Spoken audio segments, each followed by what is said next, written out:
hoje nós vamos receber no estúdio Rafael Luz, que é médico ortopedista, aceitou nosso convite nesta manhã, a gente agradece de verdade, para tirar algumas dúvidas sobre sintomas relacionados ao LER e à DORT. E eu, particularmente, vou dizer para vocês de verdade, esse assunto é um assunto que eu fiz questão de ficar bem purinha, principalmente relacionado ao DORT, para que a gente pudesse entender melhor o que acontece com a vida deste cidadão e quais são os cuidados que ele tem que ter.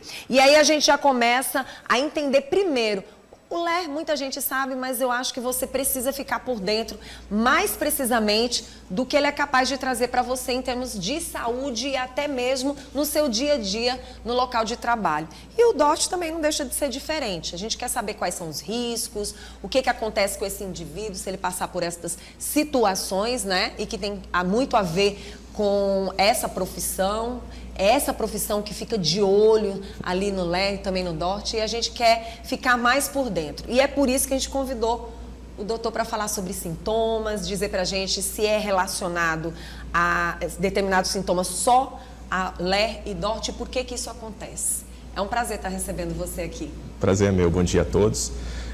Em relação a LER e a DORT, acho que inicialmente é bom explicar o que é isso, né? Sim, precisamos, porque quem está assistindo o nosso programa agora, a gente ouve falar. Ouve falar, mas profundamente, quando você vai pesquisar, é muito complicado porque tem várias informações e quando a gente traz vocês especialistas, a gente fica mais ciente do que na verdade é. Exatamente. Até porque LER é um termo assim mais genérico e DORT também, às vezes os próprios pacientes confundem o que é um que é outro, né? Sim. Às vezes o paciente chega para mim no consultório, eu que sou cirurgião de mão, eles estão relacionando às vezes um túnel do carpo a uma LER e não necessariamente é isso. A LER é uma lesão por esforço repetitivo e a DORT também é um distúrbio ósseo-muscular relacionado ao trabalho. Às vezes o paciente ele pode ter alguns sintomas relacionados à repetição e às vezes eles podem ter sintomas não relacionados à repetição. Por exemplo, paciente que chega num consultório para mim com alguma dor, dormência, formigamento na mão, às vezes a gente pode relacionar mais a um túnel do carpo. Isso pode acontecer em idosos, pode acontecer em pessoas que não estão com repetição. A LER, ela está mais relacionada à repetição em ambientes de trabalho. A LER, ela pode acometer membros superiores, ela pode acometer coluna, ela pode acometer qualquer sobrecarga ósseo-muscular que está relacionada a determinada posição que se repete. Se for relacionado ao trabalho, aí uma DORT relacionada ao trabalho. Pronto. Então, se for relacionado ao trabalho, está mais relacionado à DORT. A LER está dentro da DORT. Às vezes eu posso ter uma lesão por esforço de repetição que não pode ser um trabalho. Às vezes eu posso ser um atleta que eu faço determinado movimento que se repete, pode ser uma LER. Pronto. Então, vou pedir para a Lorena, consiga imagens para mim do joelho, de uma perna, né, para que a gente possa ver. E, se possível, outras partes do corpo. Eu queria que o doutor, por gentileza, pudesse me acompanhar, para que a gente fosse aqui no telão, e eu queria que o senhor explicasse perfeitamente bem, através dessa mão, como eu queria que o senhor explicasse aqui, onde é que a LER está mais precisamente aqui na mão de uma pessoa. Perfeito. É porque, assim, a LER é um grupo de possíveis doenças. Sim. Então, eu posso ter uma síndrome do túnel do carpo, eu posso ter um dedo em gatilho, eu posso ter um de Kerven, eu posso ter dezenas de doenças que podem ser caracterizadas com a LER. Vamos citar a síndrome do túnel do carpo, que é a mais frequente no meu consultório. Sim. Normalmente é um aperto que o paciente tem na região do punho, do nervo mediano. Por que eu pedi para o senhor se levantar e a gente vir até aqui? Se o senhor quiser ficar aqui do meu lado, por que eu pedi para o senhor vir aqui comigo e a gente mostrar precisamente a LER, onde é que elas ficam mais ou menos? Porque é incrível. Quando a gente fala em LER, todo mundo vem para essa parte aqui, ó. Da mão. Da mão. E isso me chama atenção, porque a gente precisa verdadeiramente entender um pouco mais como isso acontece. E a sensação que a gente tem é que a pessoa está o tempo todo só apertando essa parte da mão. Exatamente. E dizendo que é aqui. E num certo instante, a pessoa nunca tem certeza de fato onde é que essa LER está. Isso. E aí eu queria que o senhor pudesse mostrar para a gente. Isso foi uma colocação perfeita, porque, por exemplo, vamos retornar ao síndrome do túnel do carpo. Vamos lá. A gente tem um aperto... Pode ficar à vontade, pode ficar à vontade. Nessa região do punho, tá? O nervo mediano, ele sai lá do pescoço, percorre todo o braço, só que na região do punho, do túnel do carpo, é onde tem a compressão. Então, após ter essa compressão, o paciente sente sintomas, às vezes, espalhados distais, ou seja, na mão.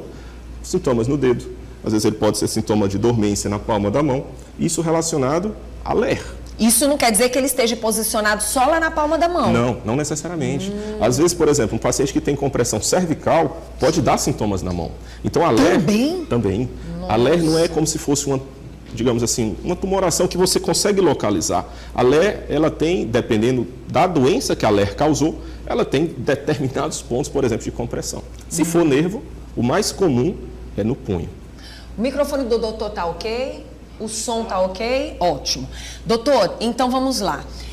Vamos agora mostrar. Nessa mão dá para mostrar a questão do DORT, sem ser nas outras partes do corpo? Vamos ver se a Lorena consegue pra gente. Mas na mão, pode estar acontecendo tanto a LER como também o DORT?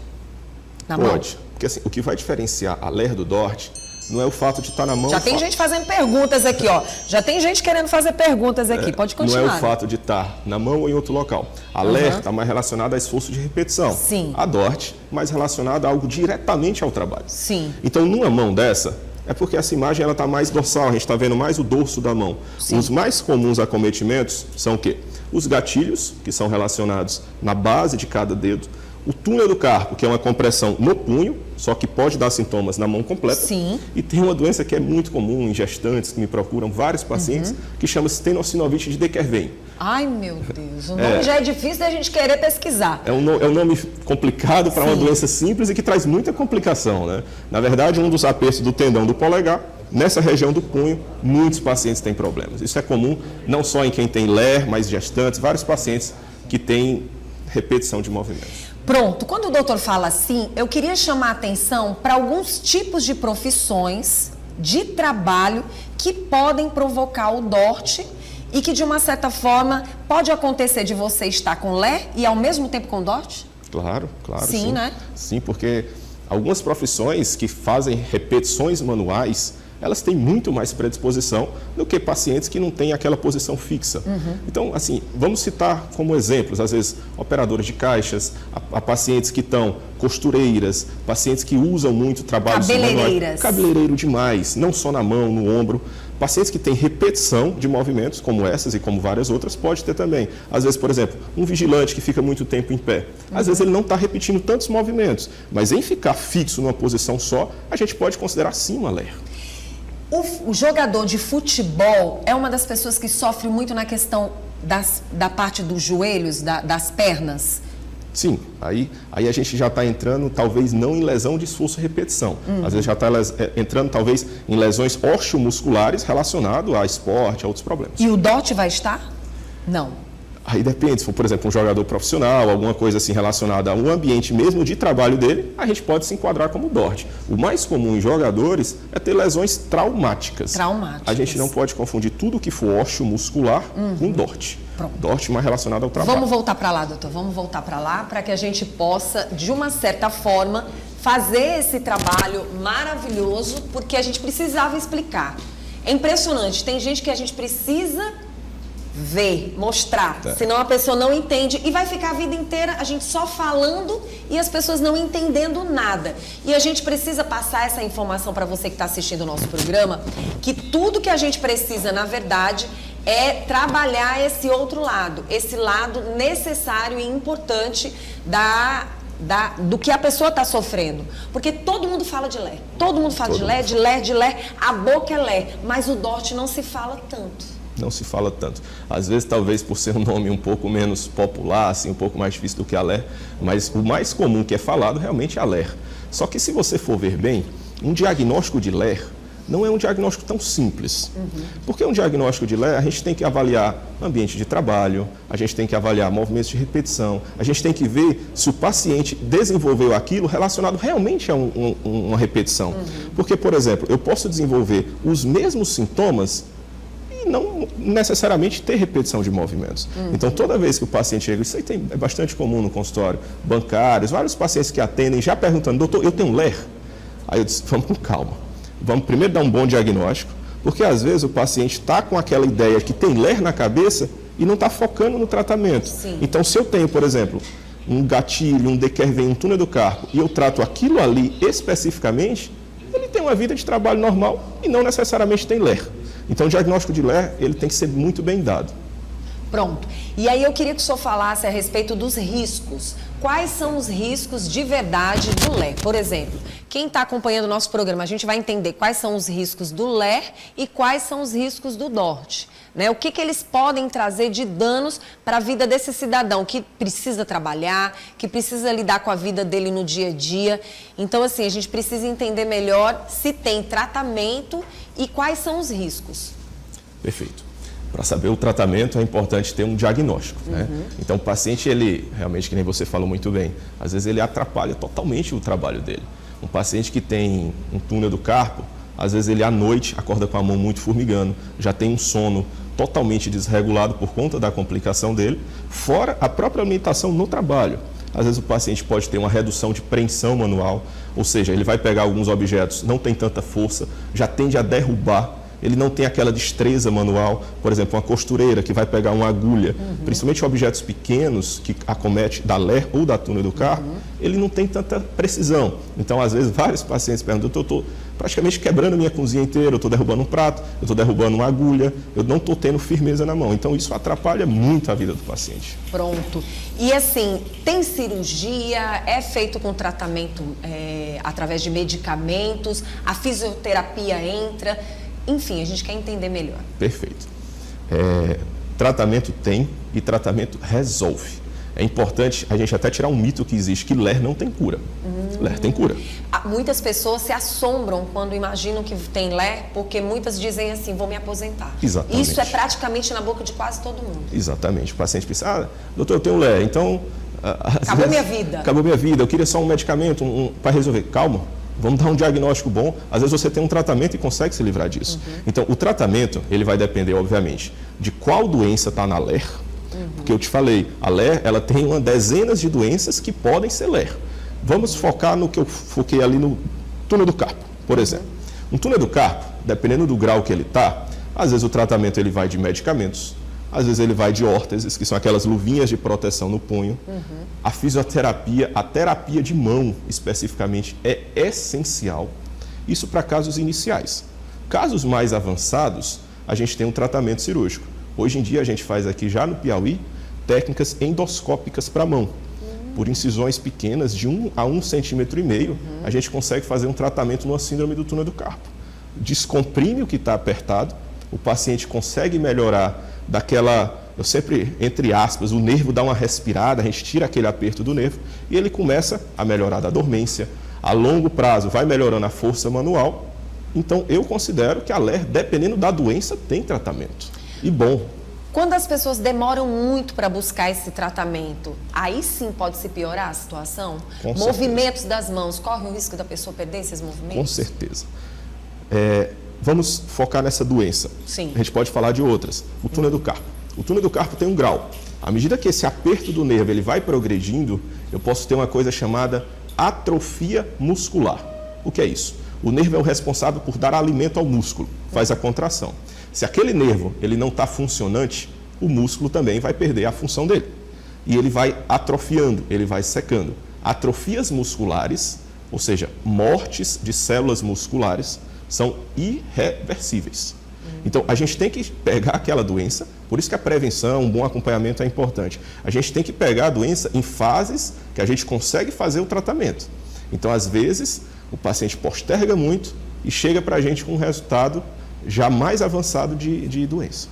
E tem que ter muito cuidado, porque assim, doutor, nós estamos falando com um profissional que realmente entende do assunto. Você tem que também buscar o profissional certo, o profissional correto.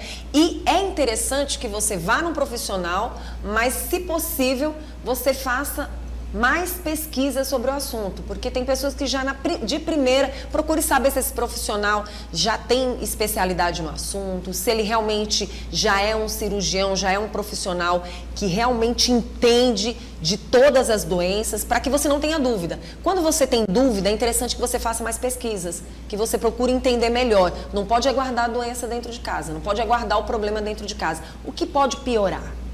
Claro, claro. Uma coisa que você falou é o seguinte, às vezes o paciente, quem está me assistindo aí, que é meu paciente, vai conhecer.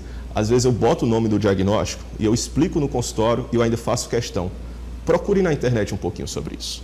Porque quando o paciente ele chega para mim, podendo debater, podendo conversar, é muito mais importante e ele vai aderir muito mais ao tratamento quando ele tem consciência que aquilo ali tem tratamento.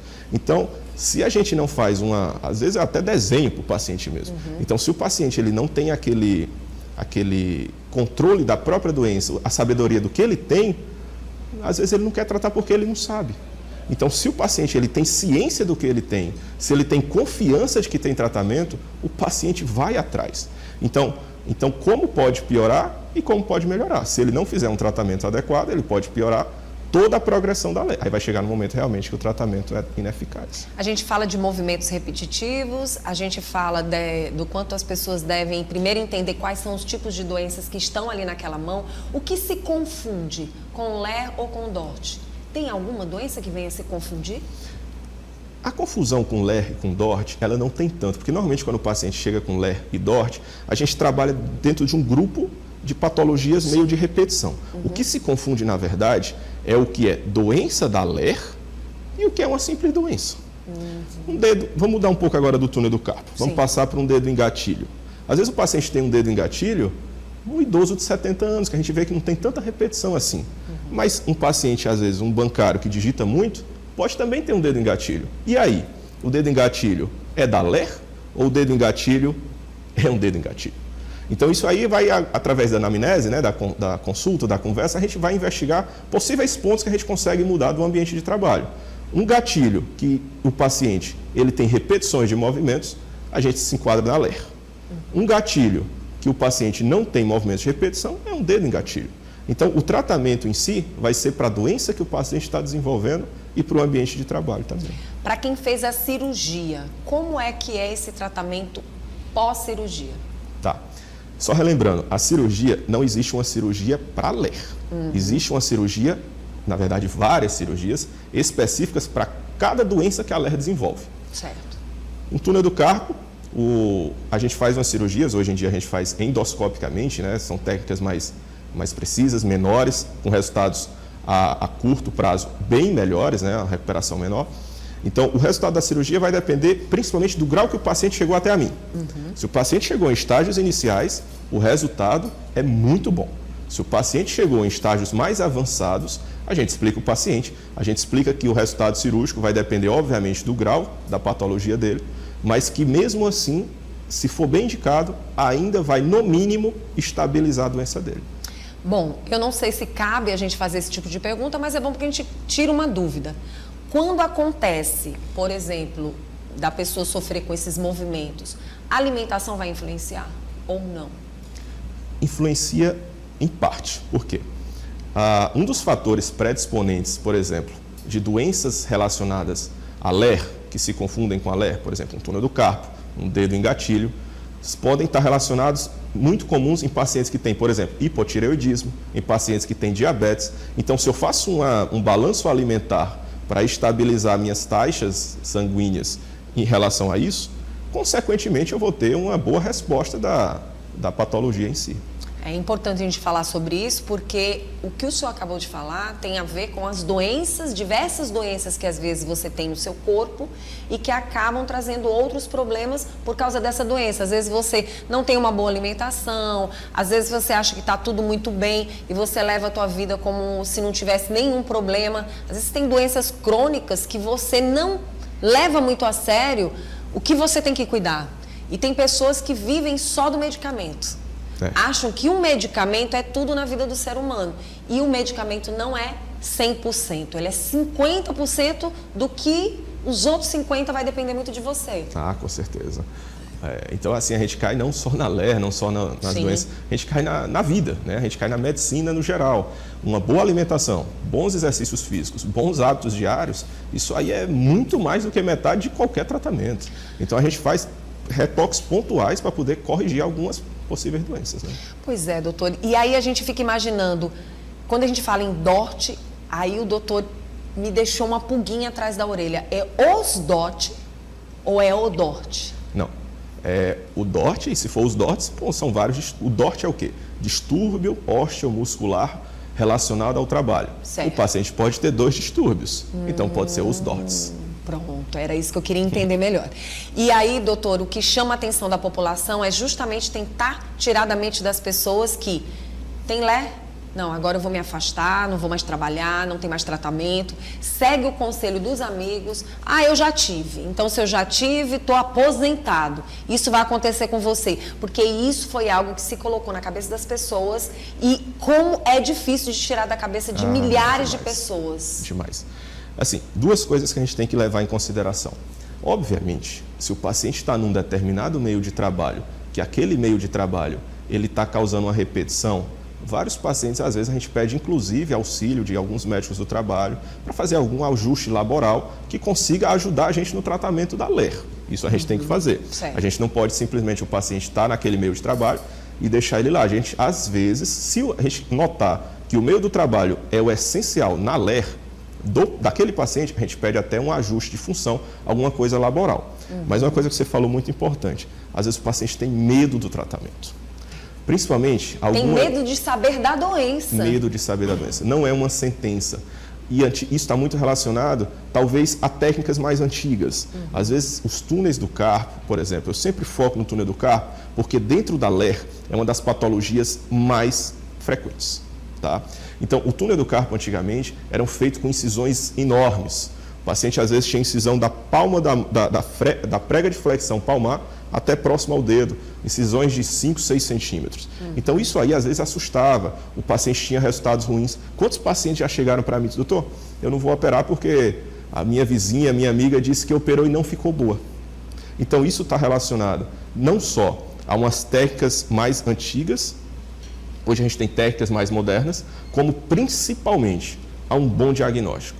Porque nem tudo que causa dormência, nem tudo que causa dor é túnel do carpo, nem tudo que causa isso é gatilho e nem tudo também é LER. Então, eu sempre retoco. O principal é um bom diagnóstico. Depois de um bom diagnóstico, aí a gente vai escolher o que tem de melhor para tratar aquilo ali na literatura.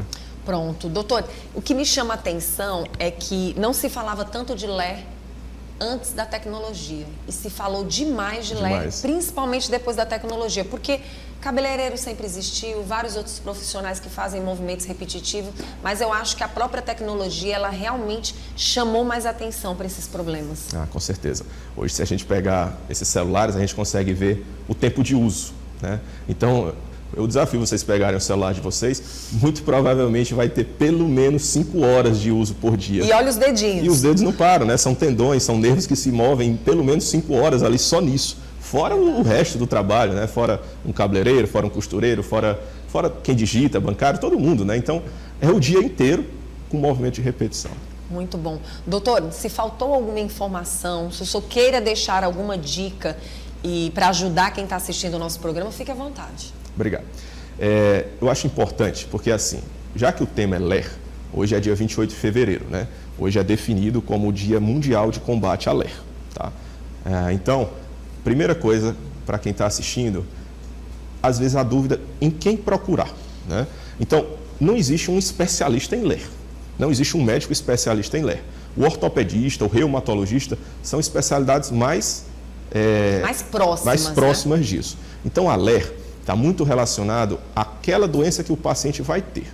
Então, por exemplo, a dica que eu dou para os pacientes é, se o paciente tem uma LER relacionada à coluna, procure um ortopedista especialista em coluna, porque ele vai ter muito mais habilidade do que algum ortopedista de outra área.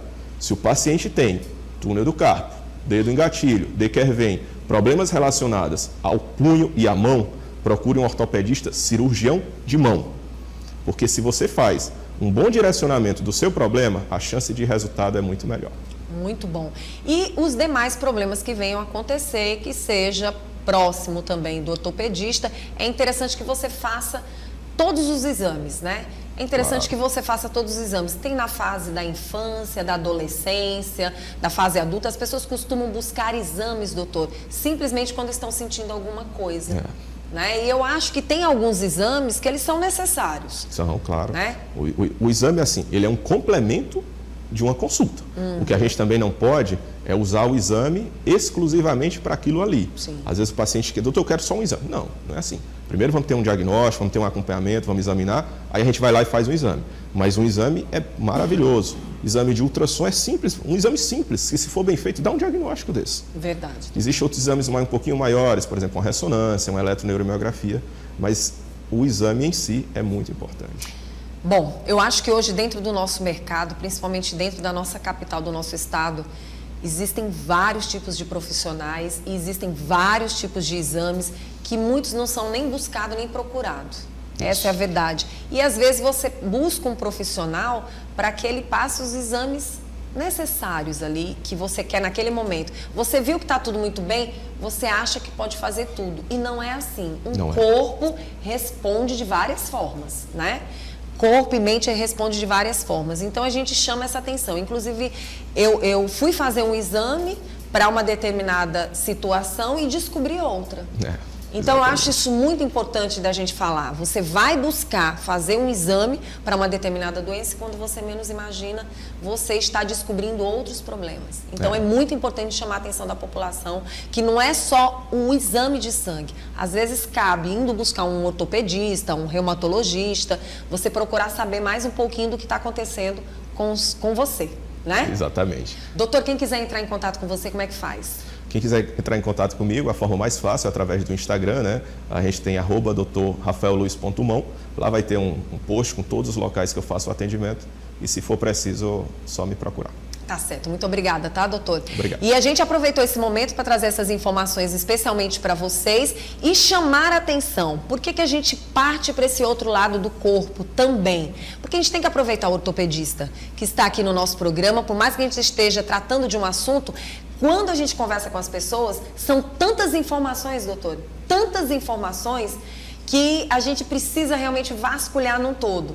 E o DORT, por exemplo, tem muita gente que confunde no corpo inteiro, por incrível que pareça, inclusive nas pernas, nos braços, né? Chama atenção muitas vezes uma bucite que você tem, as pessoas já começam. Então tem muita informação sendo levada para as pessoas e tem muita gente distribuindo. Às vezes se perdem com tanta informação. Claro, a informação ela tem que ser bem dada, né? Então, às vezes quando a gente tem muita informação, o paciente vai ficar um pouco perdido mesmo. Verdade. Então, se o paciente tem, por exemplo, uma mialgia, uma simples dor muscular, fez uma corrida, às vezes tem gente que confunde com DORT. Sim.